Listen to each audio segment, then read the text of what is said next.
ابتدا ہے رب جلیل کے بابرکت نام سے جو دلوں کے بھید خوب جانتا ہے۔ دیکھتی آنکھوں سنتے کانوں صابری میاں کا اسلام پہنچے۔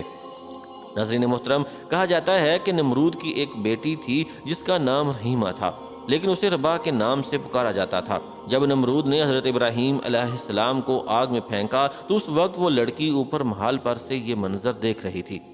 جب ابراہیم علیہ السلام کو آگ میں نماز ادا کرتے ہوئے دیکھا اور آپ علیہ السلام کے ارد گرد بہت سے گلاب کے پودوں اور پانی اور درختوں کو دیکھا جن پر پرندے چہچہا رہے تھے، اور وہ دل میں کہنے لگی کہ میرا باپ تو کچھ بھی نہیں ہے، قدرت، عزت اور بادشاہی تو اللہ رب العالمین کی ہی ہے، جو ابراہیم علیہ السلام کا رب ہے، میرا والد تو جھوٹا اور عاجز آدمی ہے۔ ناظرین محترم، نمرود شنعار کا بادشاہ تھا جس کا قصہ بائبل میں بھی درج ہے۔ اس بادشاہ کا نام نمرود بن کنعان بن سام بن نو تھا۔ اس کا پایہ تخت بابل تھا۔ اس کے نسب میں کچھ اختلاف بھی ہے۔ حضرت مجاہد فرماتے ہیں، دنیا کی مشرق و مغرب کی سلطنت رکھنے والے 4 ہوئے ہیں، جن میں سے 2 مومن اور 2 کافر، حضرت سلیمان بن داؤد اور حضرت ذوالقرنین، اور کافروں میں نمرود اور بخت نصر۔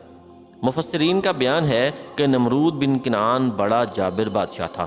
سب سے پہلے اسی نے تاج شاہی اپنے سر پر رکھا۔ اس سے پہلے کسی بادشاہ نے تاج نہیں پہنا تھا۔ یہ لوگوں سے زبردستی اپنی پرستش کراتا تھا۔ کاہن اور نجومی اس کے دربار میں بکثرت اس کے مقرب تھے۔ نمرود نے ایک رات یہ خواب دیکھا کہ ایک ستارہ نکلا اور اس کی روشنی میں چاند، سورج وغیرہ سارے ستارے بے نور ہو کر رہ گئے ہیں۔ کاہنوں اور نجومی نے اس خواب کی یہ تعبیر دی کہ ایک فرزند ایسا ہوگا جو تیری بادشاہی کے زوال کا باعث ہوگا۔ یہ سن کر نمرود بے حد پریشان ہو گیا اور اس نے یہ حکم دے دیا کہ میرے شہر میں جو بچہ پیدا ہو وہ قتل کر دیا جائے اور مرد عورتوں سے جدا رہیں۔ چنانچہ ہزاروں بچے قتل کر دیے گئے، مگر تقدیر الہیہ کو کون ٹال سکتا ہے۔ اسی دوران حضرت ابراہیم علیہ السلام پیدا ہو گئے اور بادشاہ کے خوف سے ان کی والدہ نے شہر سے دور پہاڑ کے ایک غار میں ان کو چھپا دیا۔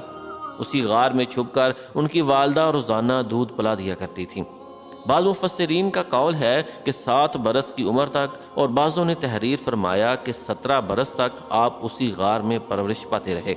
روایت ہے کہ جب نمرود نے اپنی ساری قوم کے روبرو حضرت ابراہیم علیہ السلام کو آگ میں پھینک دیا تو زمین و آسمان کی تمام مخلوقات چیخیں مار مار کر بارگاہ خداوندی میں عرض کرنے لگی کہ خداوند، تیرے خلیل آگ میں ڈالے جا رہے ہیں، اور ان کے سوا زمین میں اور کوئی انسان تیری توحید کا علم بردار اور تیرا پرستار نہیں، لہٰذا تو ہمیں اجازت دے کہ ہم ان کی امداد و نصرت کریں۔ تو اللہ تعالیٰ نے فرمایا کہ ابراہیم میرے خلیل ہیں اور میں ان کا معبود ہوں۔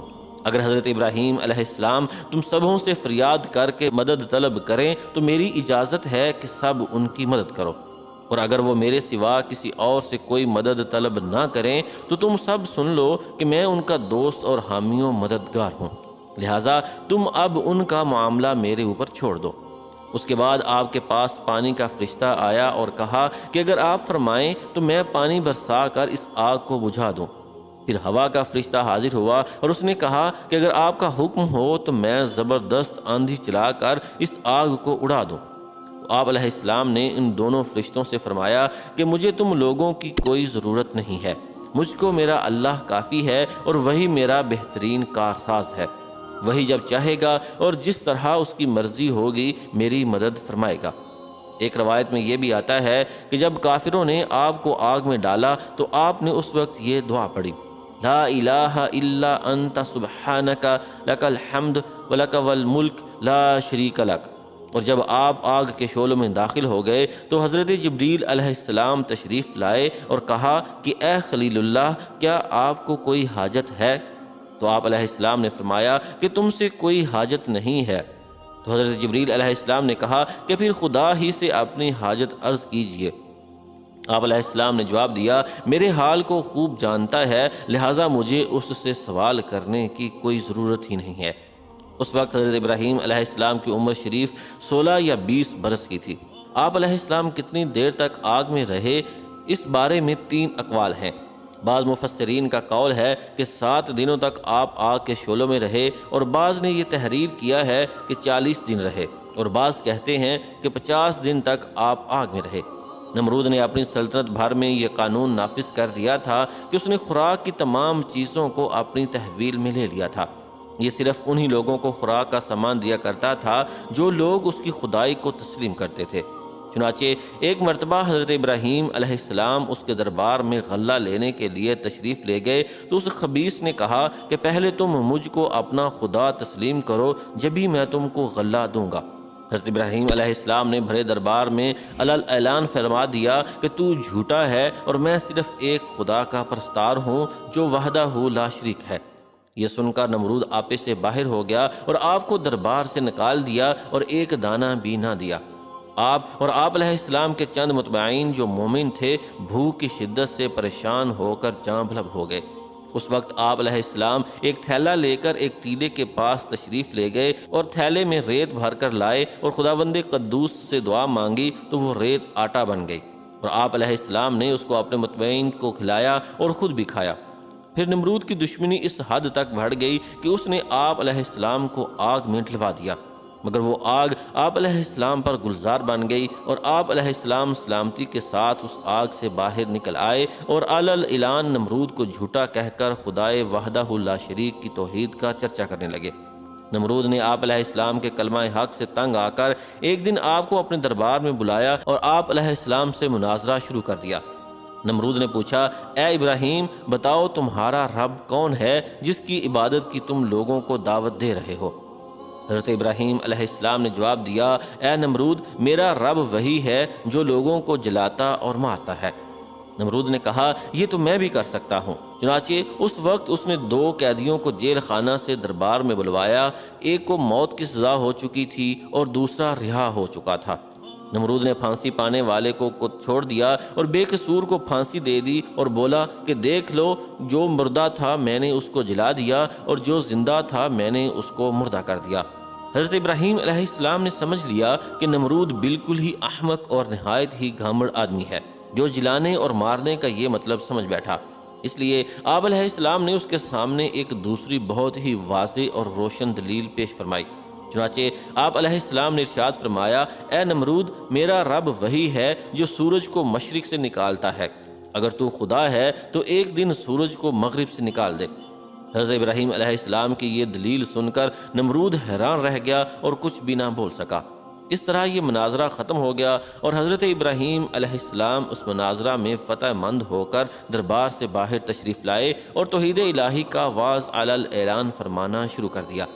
قرآن مجید اس مناظرہ کو ان لفظوں میں بیان کرتا ہے، اے محبوب، کیا تم نے نہ دیکھا تھا اسے جو ابراہیم سے جھگڑا اس کے رب کے بارے میں، اس پر کہ اللہ نے اسے بادشاہی دی، جبکہ ابراہیم نے کہا کہ میرا رب وہ ہے کہ جلاتا اور مارتا ہے۔ بولا، میں جلاتا اور مارتا ہوں۔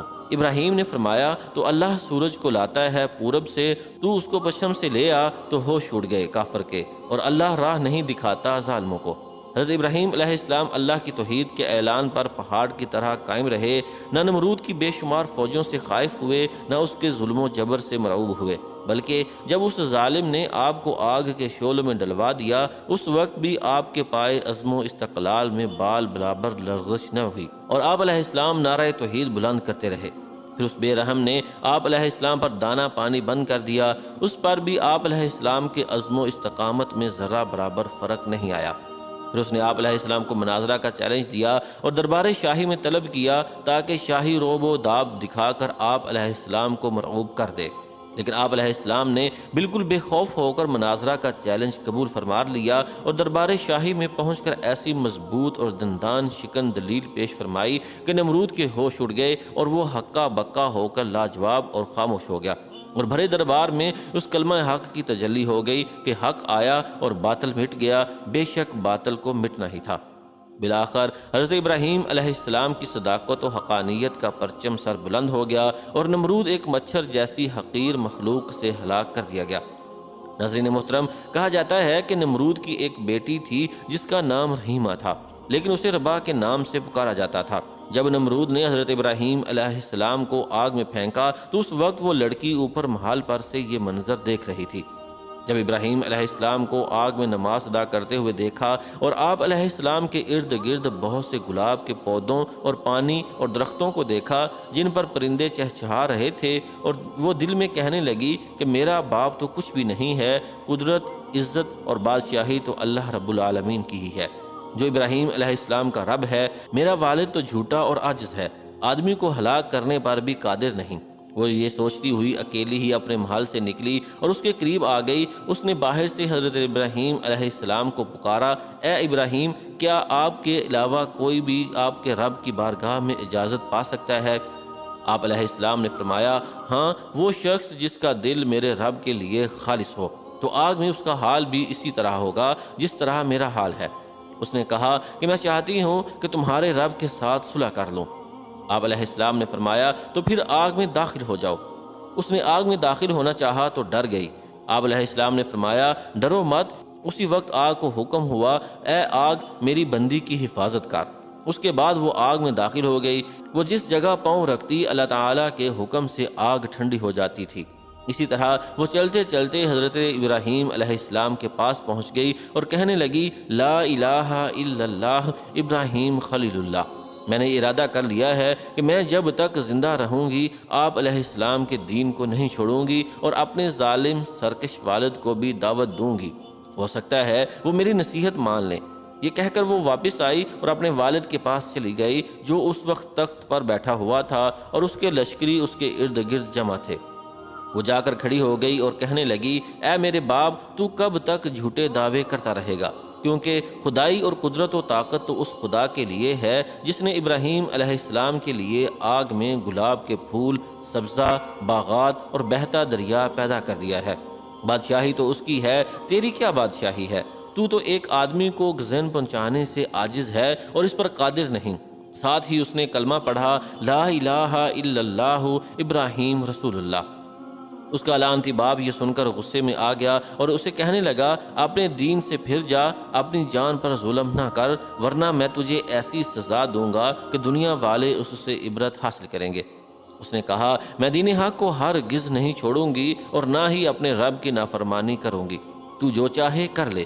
اس نے یہ سن کر اپنے کرندوں کو حکم دیا تو انہوں نے اس کے کپڑے اتار دیے اور اسے پیٹنا شروع کر دیا، لیکن وہ اپنے دین سے نہ پھری۔ پھر نمرود نے اس کے دونوں ہاتھ کاٹ دینے کا حکم دیا۔ اس کے کارندوں نے اس کے دونوں ہاتھ کاٹ دیے، لیکن اس اللہ کی بندی نے اف تک بھی نہ کی۔ پھر نمرود نے اسے مختلف سزائیں دیں، لیکن وہ اپنے دین پر ڈٹی رہی، حتیٰ کہ اللہ تعالیٰ نے ایک فرشتے کو وحی فرمائی کہ وہ جنت میں جائے اور اس کے لیے وہاں سے اعلیٰ پوشاک لے کر اس کے پاس جائے۔ وہ فرشتہ پوشاک لے کر اس کے پاس گیا اور وہ پوشاک اس کو دے دی اور ساتھ ہی اپنے نورانی پر اس کے بدن پر ملے تو اس کے تمام زخم اللہ کے حکم سے درست ہو گئے۔ اس نے وہ پوشاک پہن لی۔ پھر ایک تیز ہوا آئی اور اسے اڑا کر انجانے مقام پر لے گئی، جس کے بارے میں اللہ تعالیٰ ہی بہتر جانتا ہے۔ اللہ تعالیٰ سے دعا ہے کہ وہ ہمیں دین حق پر چلنے کی توفیق عطا فرمائے اور ہمارا خاتمہ ایمان پر فرمائے۔ آمین ثم آمین یا رب العالمین۔